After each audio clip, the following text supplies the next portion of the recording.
Hey everybody, I'm back. This time I'm doing a video on some of the cards I've gotten since I started this journey of showing all my cards from the 50s all the way up into the 70s. So I've made it all the way up through 79, and in the month and a half that I've gone through making the video showing my collection, I just wanted to show some of the cards I've got in that meantime. So starting off here for my Don Drysdale collection, a really nice 1965 Don Drysdale and a near mint 7. I typically do try to buy the 60s cards and a 7. So that was a nice card to get. And then here, the 66 Bob Gibson. I have this in a 6, and it's probably one of my nicer 6s. It's very sharp corners, sharp edges, great color. It's just that it's a little bit off center. So this one I picked up, you can see that it has really nice centering on it. Unfortunately, the corners and edges are not nearly as nice as the 6, which it kind of is debatable for a lot of folks. Are you a centering guy or are you a sharp corners and edges guy? I tend to probably be a sharp edges and corners guy, which is fine with me. I mean, I like centered cards, but not at the expense of sharp edges or corners. So the corners on this one are a little weak, not nearly as nice. If I could merge my 6 and my 7, I'd probably have a 9, because this one does have excellent centering, but just not great corners. Looking at this 67 Ferguson Jenkins, I've started collecting Ferguson Jenkins as well, or Fergie Jenkins as a lot of people refer to him. He was a really underrated pitcher for his day, but a great one at that. And this 67, love the 67 set, probably my second favorite set of the 60s. And this Ferguson Jenkins card is just drop dead gorgeous. It's got great color, a semi-action pose with him pitching, and I've seen this picture, I've seen this card on eBay, and I had to pick it up in a nice grade, and I didn't pay too much for this. Like I said, his cards are very affordable, but he was a great Hall of Fame pitcher. And picked that up for my 67 collection.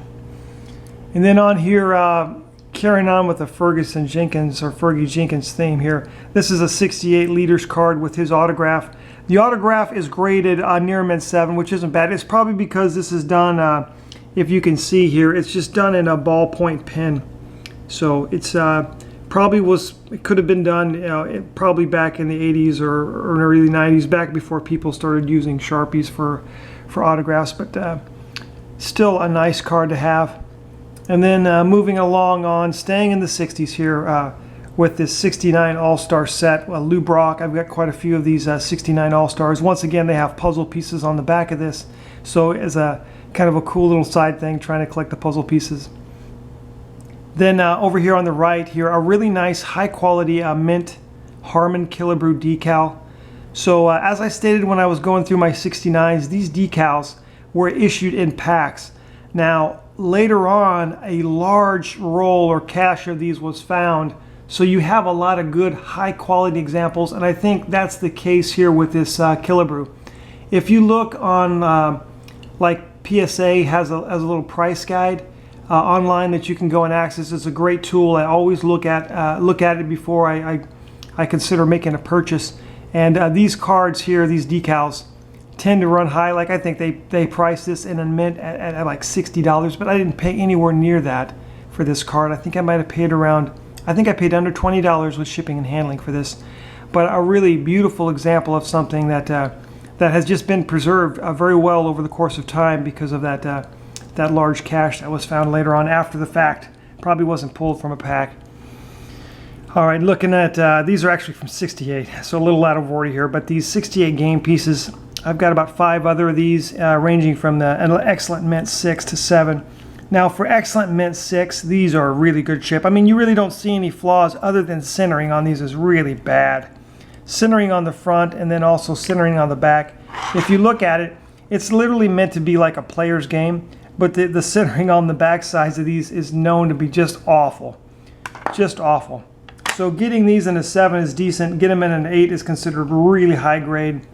But I got a couple of those here for a Yastrzemski and the Harmon Killebrew. Maybe I'll consider trying to get the whole set in a 6 or 7 maybe. Long term. They're not that expensive, so still a pretty cool thing. Moving on here to some 1970s cards. So starting with the 76.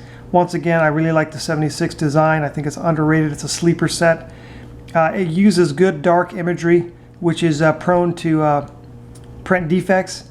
And the centering, once again, from the 70s, not great at times. So this one has some centering issues as well. So I'm content with near mint 7s in this. Although it's great to have some 8s. I'm about 50-50 on the near mint 7s and the near mint 8s that I have for the 76 set. But Willie Stargell here, this is not an expensive card by any means, but just a cool card to have. I'm starting to get a few Willie Stargells as well. He was a great player in his own right from the Pittsburgh days. And then moving on here, my Robin Yount. This is a really nice, I got a really good deal on this in a near mint 8. Wasn't expensive at all. I got it for under $10 for an 8. Super high quality. And looking at all these 76s, they have high gloss. Like you look at them at an angle and they've got high gloss. These things look like they literally just came out of the pack. So even these near mint 7s, the issue is probably more with centering than it is with any corner wear or any type of typical wear that you'll see on an older vintage card.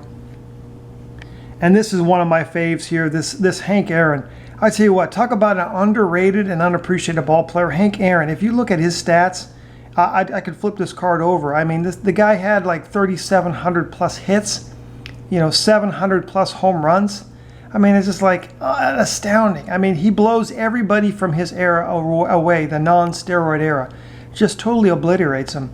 And he had a long career, but he was healthy that career too. He stayed healthy, he took care of himself. And he was the quintessential ball player. Played in a small market. If he'd played for the Yankees, man, he probably would be considered the greatest who ever lived, quite possibly. And then just onto this here, this Willie Stargell near mint 8, another card just like the 76 Stargell. Not an expensive card. This is a $5 card at best, but it's just a cool looking card. And I thought I'd add that to the 77 set that I have. Now I want to come down and show you something, one of a bigger purchase that I got just recently. Glad to get this in with some of my other 50s cards. This Al Kaline, excellent card. It's just a 5. I've seen, and you've probably noticed as well, just checking out prices on eBay, how there's been an explosion in the vintage market for good high-grade rookie cards from the 50s and to a certain extent 60s as well. We've seen things like I've got the Ernie Banks 54. And it's just tripled in value overnight, and it's just crazy what things are going for right now on eBay. And I think I'll do a separate video on that where I kind of go through some of the cards I have and some of the cards that have really shot up in value.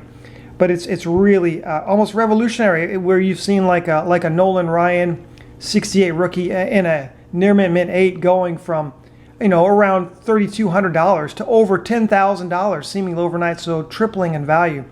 It's just crazy. So I've always wanted to get one of these Al Kalines, but I've always been, just kind of, you always have a reason not to spend a lot of money. So I saw this in an excellent and thought I would pick it up. I got a decent price on it. Obviously, I paid more than the book value or the value that's in the PSA guide for an excellent. And I wouldn't even say this is a great excellent. I definitely have better excellents in my inventory, but if you look at it, it is off center, left to right, and then down here the corners show a couple dings. So the corners aren't great. The edges are fine. It's just those corners.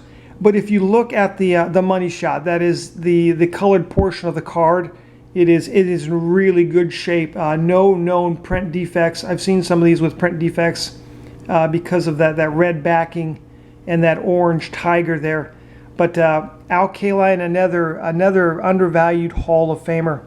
So, like I said, if the time is running out to jump on board before all these really old vintage cards like the 54, to a pretty much extent, the Hank Aaron is already really way up there. But the Ernie Banks is going up there. But Al Kaline might be one that you could jump on the bandwagon here late and still get some good cards before they go through the roof. But these are just some of the cards I wanted to show you that I've picked up in the course of my other videos. Once again, everyone, thanks for watching.